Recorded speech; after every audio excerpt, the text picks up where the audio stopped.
Sobat Pembelajar, saya Widya Stuti, Kepala Biro Pengawasan Perdagangan Berjangka Komoditi, Sistem Resi Gudang, dan Pasar Lelang Komoditas, Badan Pengawas Perdagangan Berjangka Komoditi, Kementerian Perdagangan.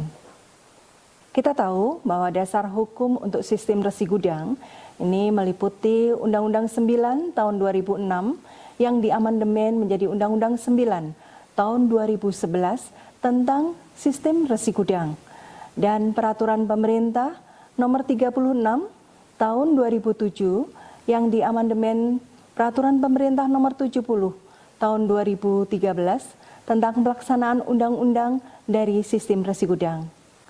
Dan Peraturan Menteri Keuangan Nomor 187 Tahun 2021 tentang skema subsidi resi gudang. Kita tahu yang disebut dengan sistem resi gudang adalah kegiatan yang berkaitan dengan penerbitan, pengalihan, penjaminan, dan penyelesaian atas transaksi dari sistem resi gudang.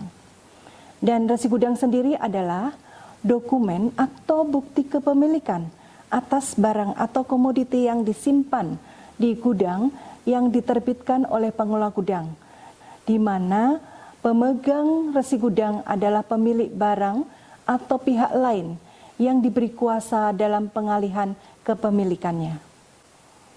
Saat ini, sesuai dengan Peraturan Menteri Perdagangan, ada 22 jenis komoditi yang dapat diresi gudangkan, yaitu gabah, beras, jagung, kopi, kakao, lada, karet, rumput laut, rotan, garam, gambir, teh, kopra, timah, bawang merah, ikan, pala, ayam karkas beku, gula kristal putih, kedelai, dan dua yang terbaru yaitu tembakau dan kayu manis.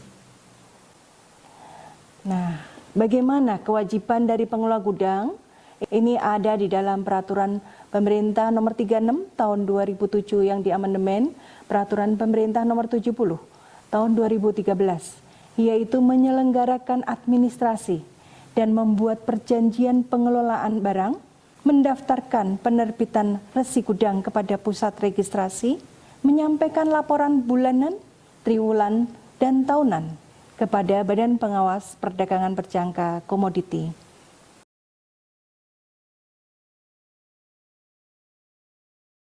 Komoditas pertanian merupakan komoditi musiman, yaitu kondisi yang menyebabkan harga komoditi untuk pertanian itu bisa berpengaruh. Saat panen, itu bisa harga menjadi anjlok atau rendah dikarenakan ketersediaan melimpah. Oleh karenanya perlu mekanisme untuk menjaga atau hedging, lindung nilai atas komoditas tersebut. Lindung nilai itu dalam bentuk sistem resi gudang. Resi gudang adalah surat berharga yang dapat dijadikan sebagai agunan dalam pembiayaan untuk resi gudang melalui bank penyalur resi gudang, baik itu bank penyalur resi gudang ataupun lembaga keuangan non-bank. Pemerintah sesuai dengan kewenangannya dapat memberikan kemudahan di bidang sistem resi gudang, antara lain bagi sektor usaha kecil serta kelompok tani. Berdasarkan dari Peraturan Menteri Keuangan yang terbaru 187 tahun 2021 tentang skema subsidi resi gudang yang memuat ketentuan subsidi bunga untuk kredit resi gudang yang diberikan oleh pemerintah kepada petani atau pemilik komoditi dengan besaran 6% per tahun sesuai dengan bunga KUR.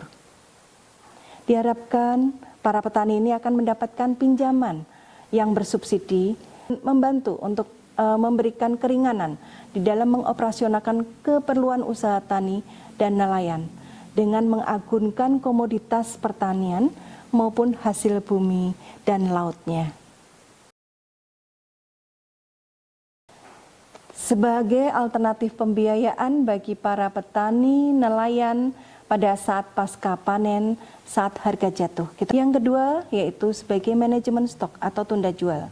Nah, diharapkan pemilik komoditi ini dapat menyimpan komoditasnya di gudang SRG saat harga itu jatuh dan atau dikeluarkan ketika harga itu sudah membaik.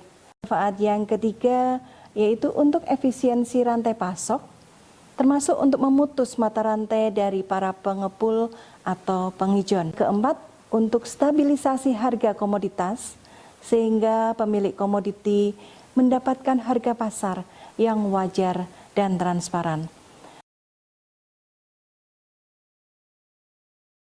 Tantangan dalam penerapan resi gudang dapat dipilah menjadi dua bagian, yaitu tantangan internal dan tantangan eksternal. Mana kita tahu, pengawasan resi gudang dilakukan dengan dua mekanisme secara online dan offline.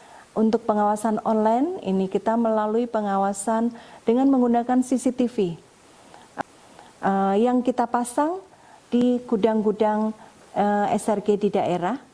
Nah, kebanyakan saat ini dari CCTV yang kita tempatkan tersebut ada beberapa kendala, yaitu pada jaringan internet, lalu perangkat CCTV itu ada yang rusak, kita belum secara optimal melakukan perbaikan atau pemeliharaannya, karena memang ada sisi keterbatasan dari anggaran. Untuk itu kami menghimbau dari para pengelola gudang, dari dinas atau Pemda yang terkait untuk bisa support terhadap pengoptimalan CCTV di gudang-gudang di daerahnya.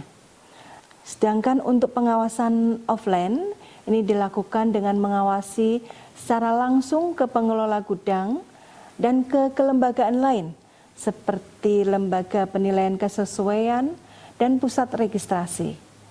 Kendala yang dihadapi adalah jumlah gudang SRG yang cukup besar, yaitu sebesar 185 gudang.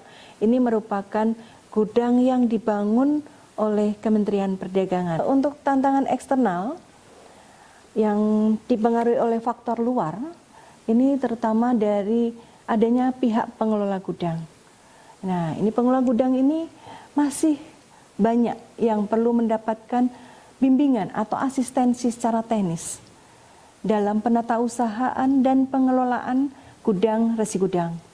Bagaimana cara melakukan administrasi penerbitan resi gudang, lalu perlunya integritas dan profesionalitas dalam pengelola gudang untuk resi gudang. Yang kedua, tantangannya mekanisme resi gudang melibatkan lembaga penilaian kesesuaian atas mutu yang terkadang lokasinya jauh atau tidak dalam satu daerah di mana gudang itu berada. Dari penyaluran subsidi resi gudang dan terdapat pemahaman yang belum masif di mekanisme resi gudang pada bank penyalur resi gudang.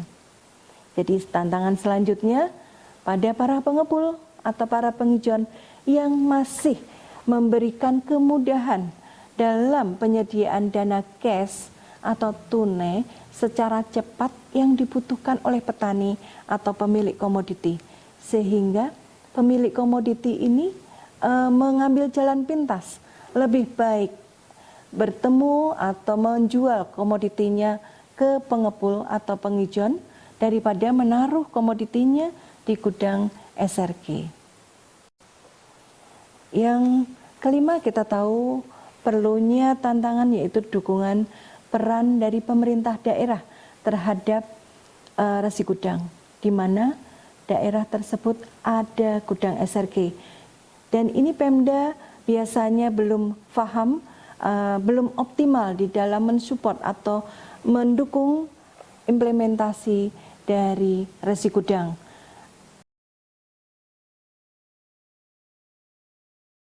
Kendala pengawasan resi gudang yang pernah terjadi, ini yang pertama kita tahu kualitas barang. Jadi komoditas yang disimpan ini harusnya sudah ada ketentuan sesuai dengan aturannya. Jadi sesuai dengan standar mutunya dan lainnya. Tetapi yang terjadi ketika sudah barang disimpan, ini ada yang tidak sesuai dengan standar atau ketentuan yang berlaku. Dan juga ini merupakan kelalaian dari pengelola gudang. Jadi ketika itu di awal saat barang masuk, memang barang itu sudah sesuai dengan ketentuan atau memang ketika masuk tidak sesuai, dan ini terjadi proses perubahan dari dokumentasi yang diberikan. Kedua, ini kendala pengawasan yang pernah terjadi, jarak antara gudang SRG dengan LPK yang jauh, yang menyebabkan terhambatnya petani dalam melakukan uji mutu. Dan ini menimbulkan kos tersendiri bagi pemilik komoditi. Adanya kendala jaringan internet karena tadi gudang-gudang itu menyebar di pelosok dari ujung Sabang hingga Merauke, dan perangkat CCTV yang terbatas, dan menyebabkan pengawasan ini juga kurang optimal, sehingga ketika terjadi perubahan atau tidak sesuai dengan kualitasnya, kita kadang tidak bisa menjangkau di sana karena CCTV itu rusak. Lalu lokasi gudang SRG yang banyak dan tersebar di seluruh Indonesia yang semuanya masih butuh diawasi satu persatu. Dan SDM dari pengelola gudang yang terbatas dalam segi kualitas dan kuantitas. Jadi sangat diharapkan pengelola gudang itu adalah pengelola gudang yang profesional. Dia bukan sebagai penjaga gudang, tapi dia bisa tahu bagaimana cara memanage dari satu gudang yang mengelola atas komoditi yang disimpan tidak berubah kualitasnya, sehingga dari sisi off-taker yang akan membeli atas komoditas yang disimpan di gudang SRG itu bisa melihat sesuai dengan ketentuan dan percaya atas komoditi yang disimpan di gudang SRG. Demikian konsep tantangan pemanfaatan dari resi gudang atas pengawasan sistem resi gudang yang dilakukan oleh Bapepti, di mana merupakan pengawasan yang bertujuan untuk mewujudkan ketaatan atau kepatuhan dari para pelaku usaha resi gudang terhadap ketentuan yang berlaku. Pengawasan resi gudang juga bertujuan untuk memastikan pelaksanaan resi gudang berjalan secara lancar, efektif, efisien, sesuai dengan ketentuan dan peraturan perundangan yang berlaku, meningkatkan kepercayaan dari dunia usaha dan masyarakat terhadap resi gudang.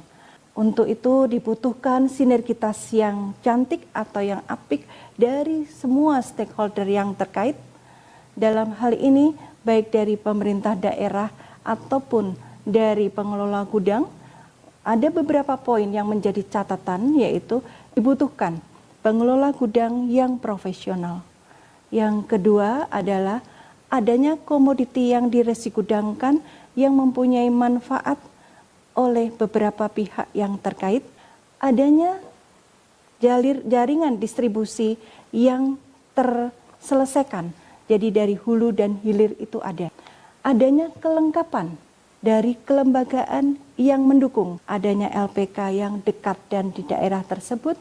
Tidak kalah cantiknya adalah support dari pemerintah daerah, dari implementasi resi gudang secara masif. Oke Sobat Pembelajar, semangat belajar, teruskan berkarya.